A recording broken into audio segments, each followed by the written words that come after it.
Hello students, आज हम इस सेशन में जो पढ़ने वाले हैं वो पढ़ने वाले हैं states of matter, chapter 1 matter in our surrounding, class 9th। लेकिन उससे पहले मैंने आपको जो लास्ट वीडियो है उसमें आपको मैंने कुछ होमवर्क दिया था। वो 4 क्वेश्चंस दिए थे जो आपके पेज नंबर NCERT की 3 पर हैं। मैंने आपको कहा था कि अगर आपको इनका आंसर पता है तो प्लीज़ कमेंट बॉक्स में टाइप कर बताएं। तो पहले मैं आज आपको इनके सॉल्यूशंस बताने जा रहा हूं। तो देखिए, सबसे पहला जो क्वेश्चन है वो क्या है, which of the following are matter.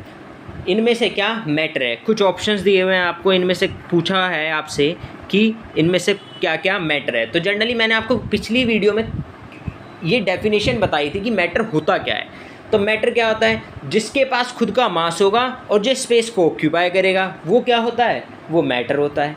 दोबारा समझिएगा, जिसके पास खुद का मास होगा और जो स्पेस को क्या करेगा, ऑक्यूपाई करेगा। जिसके पास क्या होगा, मास होगा और जो स्पेस को ऑक्यूपाई करेगा वो क्या होता है, वो मैटर होता है। ठीक है ना। यही 2 मोस्ट इम्पोर्टेंट चीज़ है जो हम जिससे हमें क्या पता चल जाता है कि कोई भी कि ये मैटर है या नहीं है। तो देखिए, इसके बाद जो फर्स्ट क्वेश्चन आता है वो क्या आता है कि इनमें से क्या मैटर है। तो देखिए, इनमें से क्या मैटर है। चेयर के पास मास भी होता है और स्पेस को भी ऑक्यूपाई करती है। एयर के पास मास भी होता है और स्पेस को भी ऑक्यूपाई करती है। लव तो एक फीलिंग है, इसके पास ना मास होता है ना ही ये स्पेस को ऑक्यूपाई करती है। स्मेल के पास भी मास भी होता है और ये स्पेस को भी ऑक्यूपाई करती है। हेट भी सेम बात है, फीलिंग है और फीलिंग के पास ना मास होता है और ना ही स्पेस ऑक्यूपाई करती है। ऑलमंड्स क्या है, ये स्पेस को ऑक्यूपाई करेगा।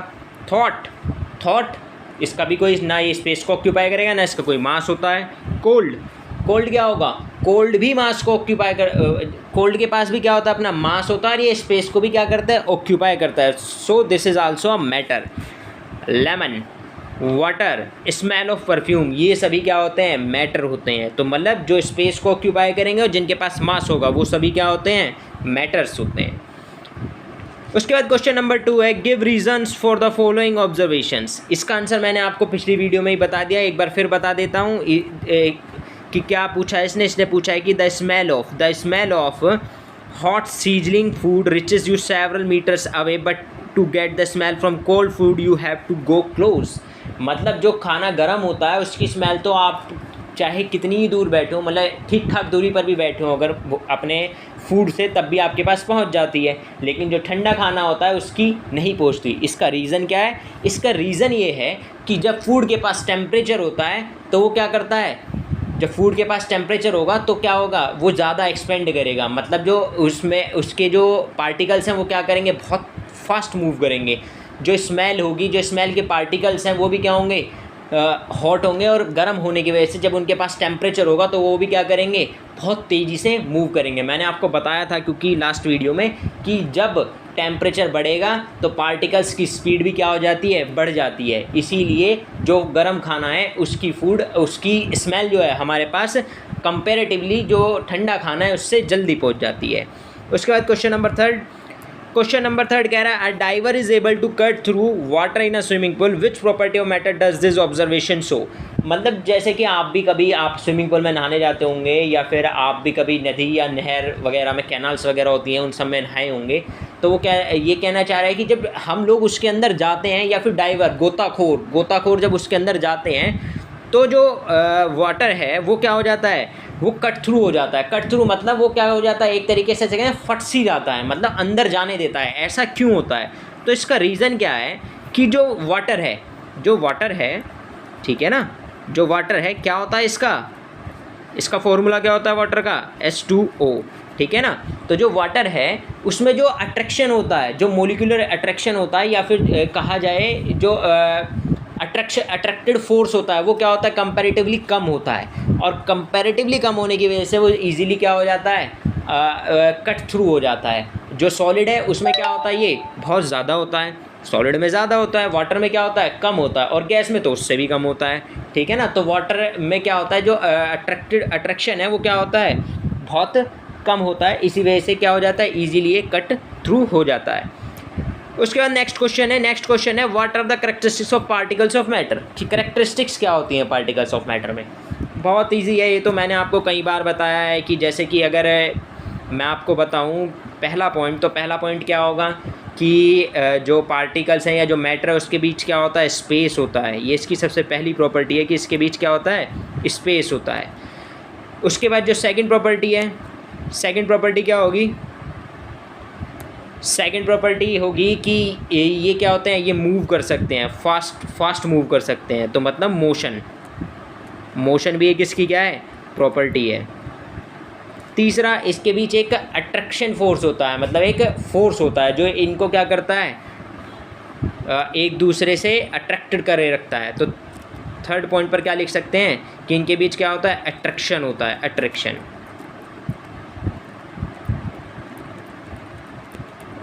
ठीक है ना। तो ये सब प्रॉपर्टीज़ होती हैं, मैंने आपको पढ़ाई भी थी पहले कि कौन कौन सी प्रॉपर्टीज़ होती हैं। तो स्पेस होता है सबसे पहला, मोशन होता है क्योंकि पार्टिकल्स मूव कर सकते हैं, और जो मैटर है उसके बीच क्या होता है, एक अट्रैक्टेड फोर्स होता है, अट्रैक्शन। ठीक है ना। तो ये सब उसकी प्रॉपर्टीज़ हैं। और जो पार्टिकल्स हैं वो कंटिन्यूसली मूव करते रहते हैं, ये किसकी सबसे बेस्ट प्रॉपर्टी है। ठीक है। तो अब ये थे जो आपके मैंने क्वेश्चंस आपको करने के लिए दिए थे, मैंने उनका सॉल्यूशन आज आपको बता दिया है। अब चलते हैं next, states of matter.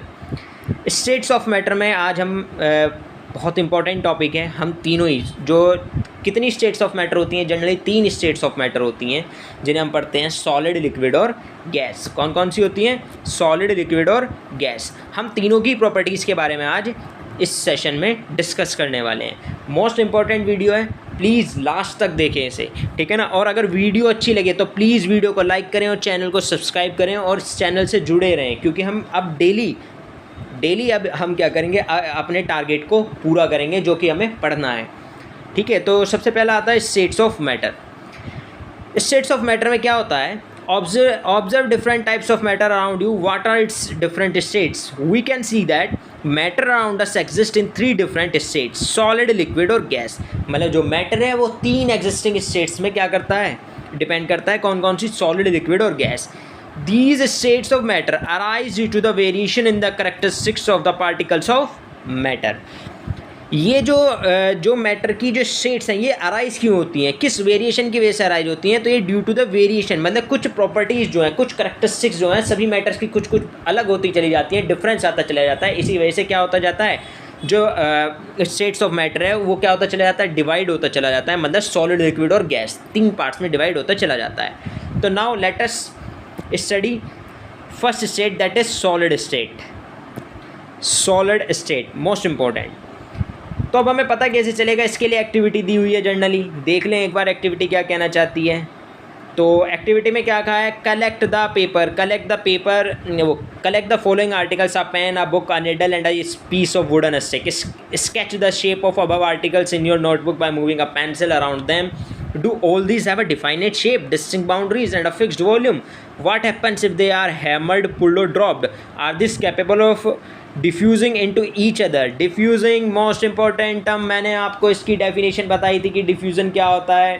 Please इसका आंसर कि what is diffusion comment box में ज़रूर बताएं, आपको रिवाइज भी होता रहेगा साथ साथ। तो प्लीज़ ज़रूर बताएं कि डिफ्यूज़न क्या होता है। मैंने लास्ट सेशन में आपको बताया था।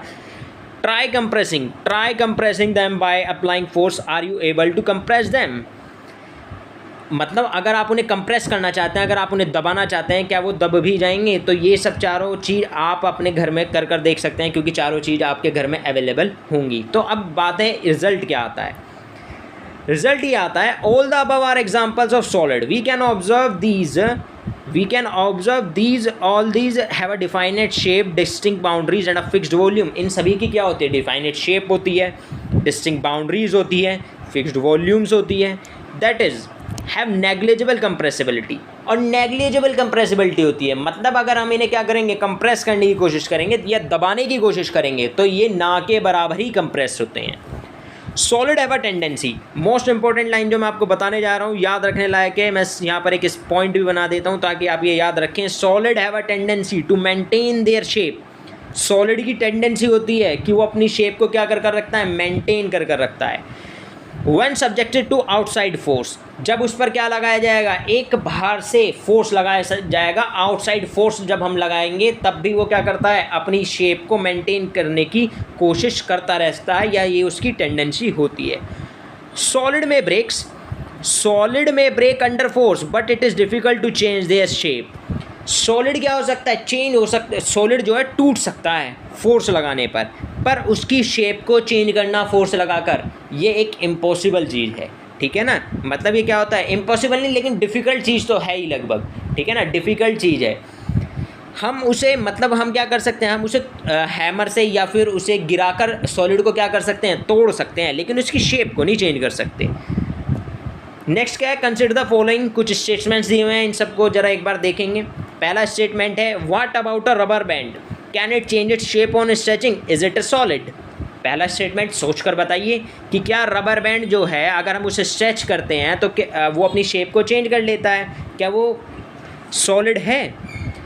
दूसरा point, what about sugar and salt, sugar और सॉल्ट के बारे में सोचिए। When kept in different jars these take the shape of the jar, are they solid, क्या वो भी सॉलिड है। मतलब कि हम उसे अलग अलग तरह के अलग अलग शेप के जार्स में डालते हैं सॉलिड और सॉल्ट को, सॉरी सॉल्ट और शुगर को, तो वो क्या करते हैं, हम जिस शेप के जार में डालेंगे उसी जो जार है उसी जार की जो शेप है उसको ले लेते हैं। वो मान के चलो हमने मग में डाला, मग की ले लेंगे, हमने किसी बकेट में डाला उसकी ले लेंगे, हमने किसी बॉक्स में डाला उसकी शेप ले लेंगे, शुगर और सॉल्ट अगर हम किसी बॉक्स में डालते हैं।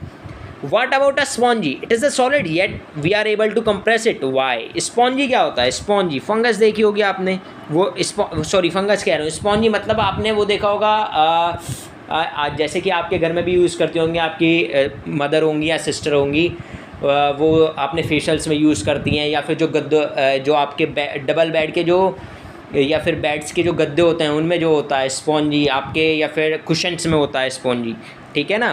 तो इसने कहा कि आप स्पॉन्जी के बारे में भी सोचिए कि स्पॉन्जी क्या है, सॉलिड है, we are able to compress it, क्योंकि हम उसे क्या कर पाते हैं, कंप्रेस कर पाते हैं। वाई और क्यों, ठीक है ना। तो मतलब ये कहना चाहता है कि स्पॉन्जी क्या है, एक सॉलिड है, लेकिन फिर भी हम उसे क्या कर पाते हैं, कंप्रेस कर पाते हैं। क्यों कर पाते हैं, इन सभी के बारे में ज़रूर सोचिएगा। तो नीचे इसके आंसर्स भी दिए हुए हैं, एक बार हम आंसर्स भी पढ़ लेते हैं। जब इतना ही पढ़ रहे हैं तो देखिए, rubber band change shape under force, rubber band changes shape under force and regains the same shape. मतलब क्या होता है, जब रबर बैंड पर फोर्स लगाई जाती है तो वो क्या कर लेता है, शेप को चेंज कर लेता है, ठीक है ना, फोर्स लगाने पर, and regain the same shape. और अगर हम उस पर से फोर्स हटा लेते हैं तो वो दोबारा से क्या कर लेता है, उसी शेप को दोबारा रीगेन कर लेता है, ठीक है ना, उसी शेप को क्या कर लेगा, दोबारा रीगेन कर लेगा।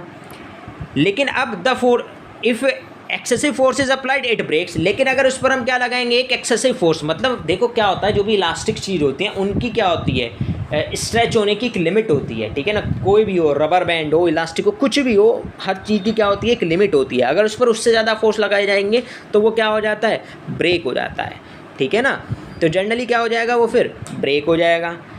तो अभी ये क्या कहना चाहता है क्वेश्चन तो यही कहना चाह रहा है कि What about a rubber band? Can it change its shape on stretching? Is it a solid? क्या वो तब भी सॉलिड है कि हम उस पर फोर्स लगा रहे हैं, वो अपनी शेप को चेंज कर रहा है, और शेप को चेंज करने के बाद अगर जब हम फोर्स उस पर से हटा लेते हैं तो दोबारा वो क्या कर लेता है, उस शेप को गेन कर लेता है। तो क्या वो सॉलिड है? अब बताइए आप, क्या रबर बैंड सॉलिड होगा कि या फिर कुछ और होगा। देखिए जनरली क्या है, रबर बैंड को क्योंकि वो अपनी शेप को क्या कर रहा है, दोबारा रीगेन कर लेता है, ठीक है ना।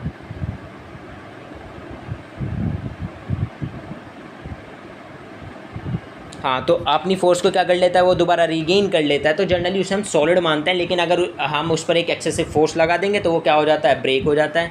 तो हम रबर बैंड को सॉलिड क्या करते हैं, कहीं कहीं पर इसे कंसिडर कर लेते हैं। उसके बाद जो सेकंड क्वेश्चन क्या था, what about sugar and salt. Sugar और सोल्ट के बारे में आंसर दिया हुआ है। The shape of each individual sugar और salt crystal remains fixed whether we take it in our hand, put it in a plate और इन अ जार। मतलब क्या कहना चाह रहा है, हमें उस जार से कोई ख़ास मतलब नहीं है, क्योंकि खुद एक शुगर या सॉल्ट, जो शुगर या सॉल्ट होता है उसकी अपनी खुद एक पर्टिकुलरली या इंडिविजुअली उसकी क्या होती है, खुद की एक शेप होती है, जो कि क्या होती है, एक सॉलिड शेप ही होती है। जनरली आपने शुगर को हाथ में लिया भी होगा तो क्या होता है, वो सॉलिड शेप का ही होता है, ठीक है ना। A sponge has a minute holes in which air is trapped. When we press it, the air is expelled out and we are able to compress it. अब जो स्पॉन्जी होते हैं, जो क्या होते हैं, कुशन्स में लगे रहते हैं, ठीक है ना, क्या होता है उसमें कि उसमें कुछ होल्स लगे रहते हैं, बहुत छोटे छोटे होल्स रहते हैं, जिसके अंदर क्या हो जाता है, एयर्स फिल रहती हैं, एयर क्या हो जाती है उनके अंदर, स्पेस ऑक्यूपाई कर लेती हैं। जब उन्हें हम कंप्रेस करते हैं, कंप्रेस करने से क्या हो जाता है, उसमें से जो एयर है वो क्या हो जाती है, बाहर एक्सपेल हो जाती है, ठीक है ना। बाहर एक्सपेल हो जाने की वजह से वो क्या होने लगता है, एक कंप्रेस होने लगता है, ठीक है। तो इसलिए हम उसे क्या कर पाते हैं, कंप्रेस कर पाते हैं।